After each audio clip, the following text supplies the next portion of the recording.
So last we left off, we had some debug messages that we were able to load into our scene using our class. But we actually have access to a few other debug features that we should walk through. So we have our BP item object. Go ahead and grab that and make sure you have it somewhere you can find it and see it easily. I'm going to move this around to get it up there in front of the player start. Then I'm actually going to go ahead and drag another one in. So now I have two. We'll see why in a little bit. So I have my BP item 1 and BP item 2. If you open up the Blueprint class, we have the print text. This is from Blueprint. Go ahead and delete that. We don't need that anymore. Instead, I'm going to show you how to create a debug sphere. So from event begin play, drag and then search for draw debug sphere. Here we're going to find the size, the location, and the color. I'm going to go ahead and set the color to be red. Then for the center, I'm actually going to drag back and we're going to get the actor location. So I'll drag from here down, get actor location. There it is. So I have my get actor location, which references itself to pass in its location. And then it wants a couple other things. So the radius, so the size, I'm going to go ahead and set this to 50. Segments, go ahead and set to 24. Duration, we need to give it how long it's going to end up staying around for. At 0, it's going to just exist for 0 seconds. Go ahead and set this to 60 seconds. Then if you save it, compile, then click run, you should see two spheres that are there in the scene at the location where those BP objects are. So BP item 2. So these debug spheres are there to kind of help you find and see things that don't have a mesh or don't have anything really attached to them, which is great and all, but we actually don't want to do this here in the Blueprint. While it was nice and easy to do, we need to learn how to do this and do some things in C++. So I'm going to go ahead and delete those and instead go to my Visual Studio to pull up the class. Where we had in begin play, this on-screen debug message, I'm going to go ahead and delete that and clear this out. And what we want to do is we want to draw a debug sphere. So I'm going to type in draw debug sphere. If we hover over this, it wants a few different things. It wants the world. So it wants what level it should exist in. It wants its location of where it should go, a radius, segments, color, and a few other things. So the first thing we need to do is we need to create a pointer to world. So uWorld star world. This creates a pointer to an object. So this does not create a world. This just creates a pointer to a memory location where we have our world. So get world. All right, quick summary on pointers. So we have the world in a game. So think of it as the level. Game starts to run. When we run the game, we reserve space in memory for what we want. So memory is reserved to create the world. So we take a chunk of that memory and we set it aside. Then the world is created. So it goes through the constructor process, puts all the things together it needs to, and then stores it inside of that memory location. Right? So the world's created and stored. We want to make sure that when we do so, we don't make extra worlds because they take up a lot of memory. Right? So once the world itself is created, it's empty. We want to add to the world. So we need to tell the engine what to add. But we also need to say where to add it to. You can't just say, hey, engine, add a chair. Well, add it where? Add it to what? So we need to reference uWorld to add to it. uWorld being the object type of the world. This is an Unreal concept, uWorld. If we were to create a variable, we could accidentally duplicate the world, taking up more memory. if you don't do it right. And even then, you would end up with multiple copies of the world and not pointing to the same one. So if you added a table after you've added the chair, you might accidentally put that into a different world. So we use pointers. Pointers, their job is to point to specific memory locations. So here we have an example of a pointer for world of type uWorld. We know it's a pointer because it has that little star. That star is saying, hey, we want a pointer of uWorld type, and we'll call it world. We point the pointer to that memory location using uWorld star world equals get world. Get world is a command that Unreal has that returns the pointer for the active world. So we then assign that pointer to our world pointer. Doing so basically draws an arrow. It points to that location. So wherever we use world, the pointer is pointing to whatever is stored in that memory.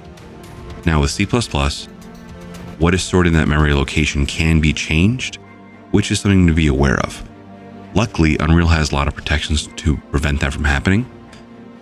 So generally speaking, when we create a pointer to the world, that won't really ever change unless we do something in code specifically to change it.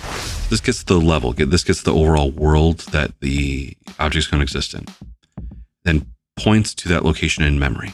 Once we've done that, we actually want to create a check to see for sure that there is a world. So I'll do if world. So if the pointer is pointing at something, and I'll cut this and paste it inside of here. The first thing that the debug draw sphere wanted was the world, so I'll give it world. Next, it wants the center. What location do we want it to be at? Well, we want it to be at the location that our object is in the world. So in our level, the actors, these blueprints, have their own transform, their own location, rotation, and scale. So we just want to use those. So we'll do f vector, where f vector is a struct for vectors that hold 3 values, x, y, and z. So we'll do location equals get actor location. This is going to get the location of our object that this is called on and stores it inside of a special Unreal vector called f vector. And now we can pass the location to our draw debug sphere. So location. So we now have the world that it's going to exist in. We have the location. We need to give it the size. So it wants the radius. So I'll set it to be 25f. It wants a float radius. And it wants the number of segments. So we give it an int. I'll give it 24. Then it wants a color. So we give a color in the form of, as it says, f color. So I'll do f color. Then we're going to use a scope resolution operator, double colon. We get to choose different colors. I'll pick cyan. And lastly, it wants a Boolean for persistent lines. Do we want it to exist forever or just temporarily? I want it to exist forever, so I'll set it to true. So this will draw a debug sphere at this location. Suss it out. I'm going to go back to Unreal, and I will do the live coding compile. Now for press play. There we go. I have 2 spheres that are drawn at the location that I put the objects in. If I move them around, I draw spheres at those locations. Because we're referencing an instance of each of these objects, or these classes rather, we get to define some generic information like location, and we get that actor's location, and we can use it. Now we actually get access to some things called macros that we can use to make our lives easier. So let's say we wanted the size of our spheres to be changeable by a value by a variable, where we don't want to have to hunt through and find it. We could go and make a variable, but then that exists in memory, and there might be some performance costs to it. When really we just want it to be able to modify it pretty quickly and then just plug it in where we want it to be. Now, at the very top, we have this thing called, it has a hashtag include. This includes some files at from different parts of the scene. We can actually create our own special kind of macro with # define. So we can define something like size, all caps in this case, and then we give it a value of 20.f. Now, no semicolon here. What this does is when we compile, anywhere that we type in size, it just drops that value in. It's not a variable, it's not stored in memory.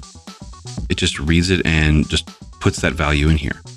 So where it wants size, which is the third value, I can just put in size, and when we compile, it will copy, just drop that exactly what is in here into that slot. So I can save this, go to Unreal, and I can live compile, live code. And now I have spheres, and they're a little smaller. They were 25, now they are only 20. It's fairly common to set some macros in files where you're constantly going to have to use the same value and you don't have to worry about changing things. So I could do something like this where I do hashtag define color and set this to be f color cyan. So now, instead of having it down here, I can just use that macro and drop in color.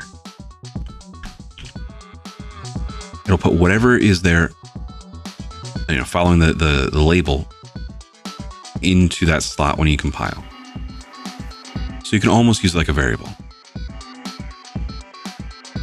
All right, so still cyan.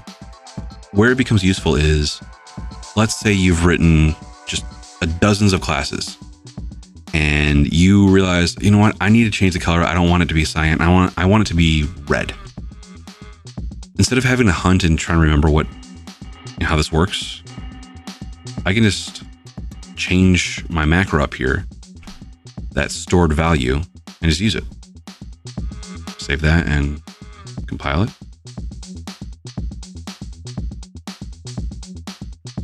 Well, it helps if you actually do it right. Red, capital R, lowercase ed. That usually helps. I press run, and now those debug spheres are red. So unlike with a variable, we're not reserving space in memory for this. When you compile, it literally just copies and pastes it into that space. So you save some performance. But we can actually go further. If we wanted to, we could just turn this whole thing right here into a macro. So let's go ahead and do that. So I'll do # define, and I give it a name. I'm going to call it draw sphere. And then we can give it parameters to put in. So I want the location. Afterwards, I just put in exactly what's here. I'm going to take this and I'm going to copy from the if statement down and paste. Now there's a few things we got to do here. This all has to be in one line. First off. Second, world, I can't actually use this. I don't need this pointer. I can actually just take get world, put this in here. So it will see, hey, do you have access to the world? If so, I don't need the get actor location. I actually need this down here. So I'm going to cut that out and instead go straight to the draw debug sphere. Then again, I'm going to use get world. Then I have the location. So I'm passing this in as a function, as a parameter location. So that gets used there. Then I still have those macros here for size and color. I don't actually want to use these macros anymore, so I'm going to cut these out and put the actual values back in. That way I only have the one macro. And now I'm going to grab my F vector location, cut that out, paste that up here, then delete the rest of this. Because now what I can do is I can call that macro. Now, the semicolon is where things get weird. With a macro, because it literally just puts whatever is in that line into that space, I might or might not need to put a semicolon at the end. When using a macro, it's usually good practice just to include the semicolon. It won't hurt anything. I'm gonna go ahead and save this and let's see if this still works. Go back to Unreal, live code, press play, and it still works. So I'm using that macro to make life a lot easier for me.